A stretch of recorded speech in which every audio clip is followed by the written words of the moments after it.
At 18 years old, Ava Morgan had become an expert at saying goodbye. Goodbye to her parents. Goodbye to foster homes. Goodbye to schools. Goodbye to people who promised they would stay. Most of them didn't. Her parents died in a highway accident when she was 6. After that came 12 years of temporary homes and temporary families. Some were kind. Some weren't. None lasted.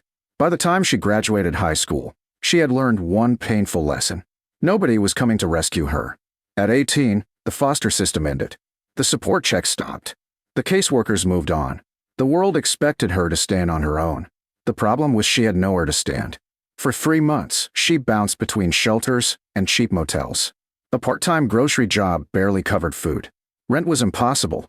Every day felt like a race she was losing. Then a lawyer called.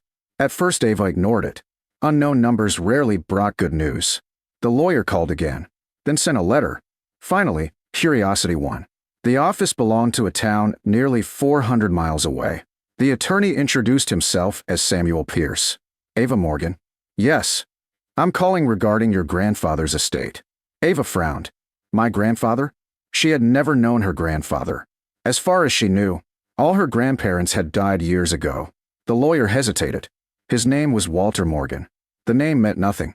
Seeing her confusion, Samuel sighed. I suspected as much. What do you mean? There was a pause.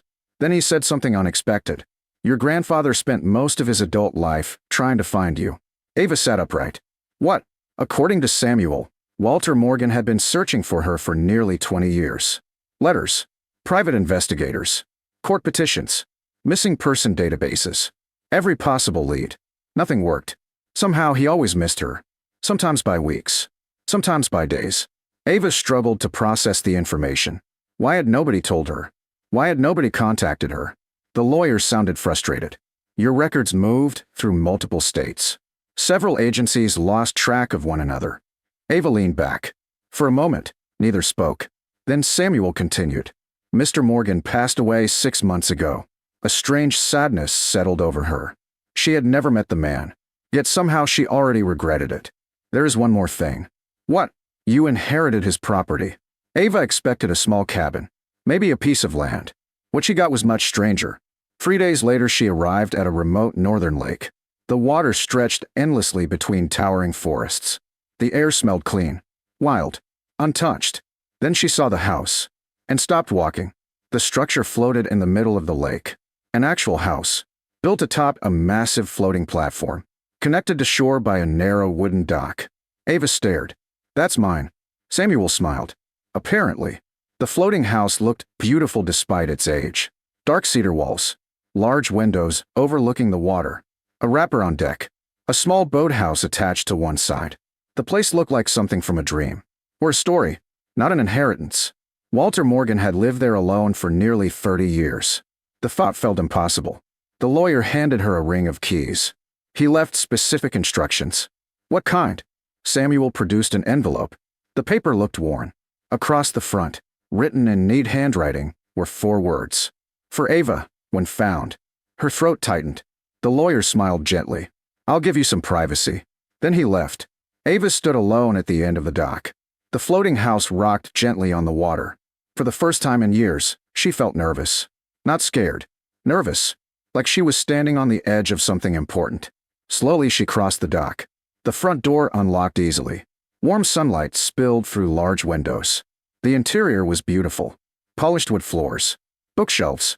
Handmade furniture. Maps covering several walls. Photographs. Hundreds of photographs.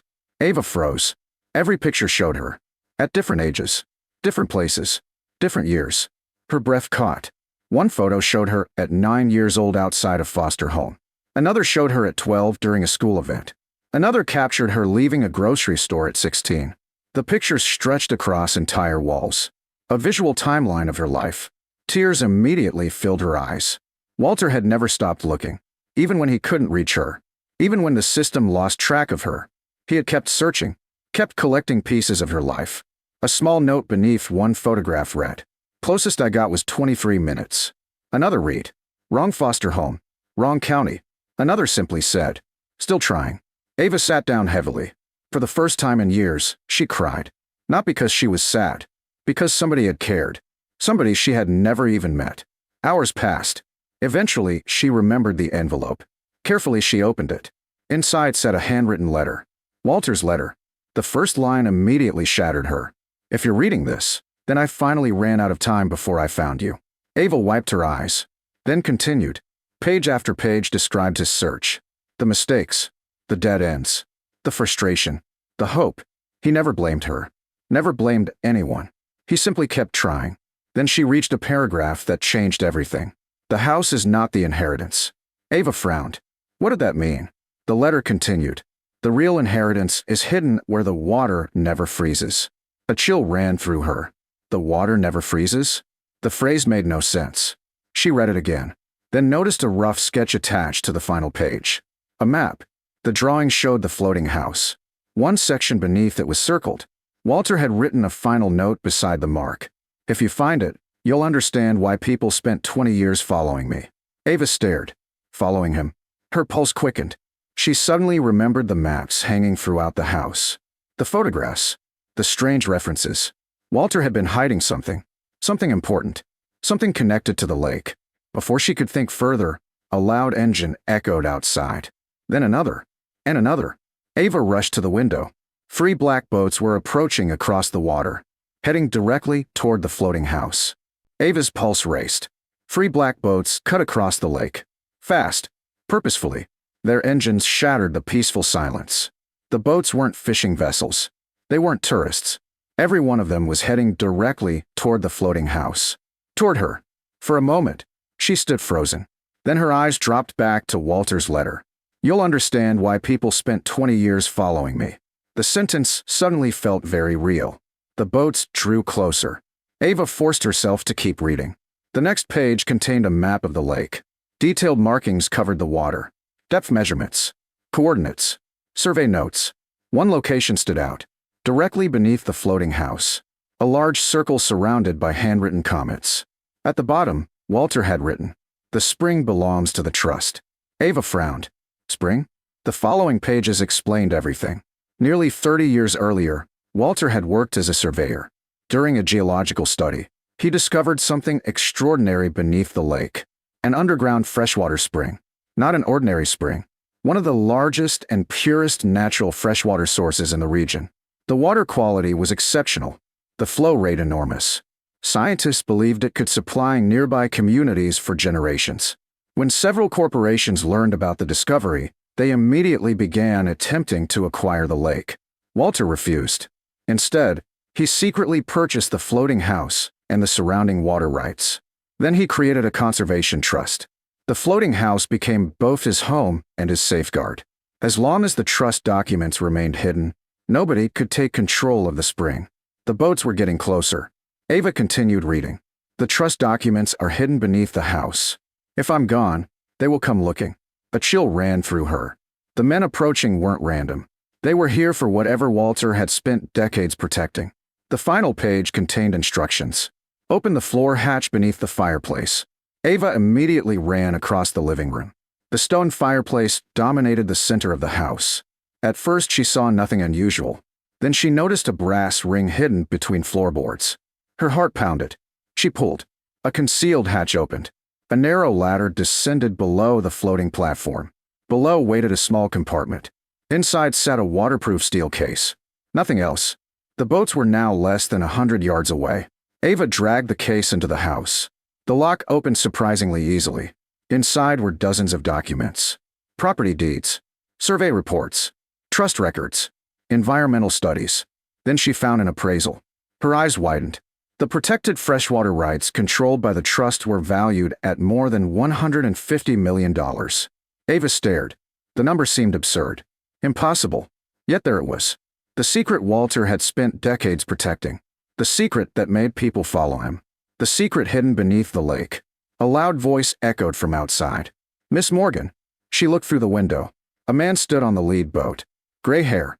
Expensive jacket. Confident smile. The kind of smile that never felt genuine. "We need to talk." Ava already knew she didn't. The man continued. "Your grandfather and I were old friends." That was probably a lie. Walter's notes contained several names. One of them matched the man outside. Victor Kane, a developer who had spent years trying to acquire the lake. Walter had written one sentence beside the name. Never trust him. The man raised his hands. We can help you understand what you've inherited. Ava almost laughed. The letter had already done that. Instead, she looked deeper into the steel case. At the bottom sat another envelope. This one was addressed directly to her. For Ava. She opened it. The message was short. The money doesn't matter. The lake matters. The people who depend on it matter. Protect it. Love, Grandpa. For several seconds, she simply stared. Grandpa. The word hit harder than she expected. A man she had never met. A man who had searched for her for 20 years. A man who left behind proof that somebody had wanted her all along. Outside, Victor's voice grew impatient. Ava closed the case. Then she found something else. A satellite phone. Already charged. Already programmed. Walter had planned for this too. The first number connected directly to the trust attorneys. The second connected to state environmental authorities. The third connected to the county sheriff. Within minutes, everyone knew exactly what was happening. Victor didn't. Not yet. He kept waiting outside. Confident. Certain. By the time additional boats appeared on the lake, his smile disappeared. Law enforcement arrived first. Environmental investigators followed. The trust attorneys came shortly afterward. Victor and his associates left under very different circumstances than they arrived.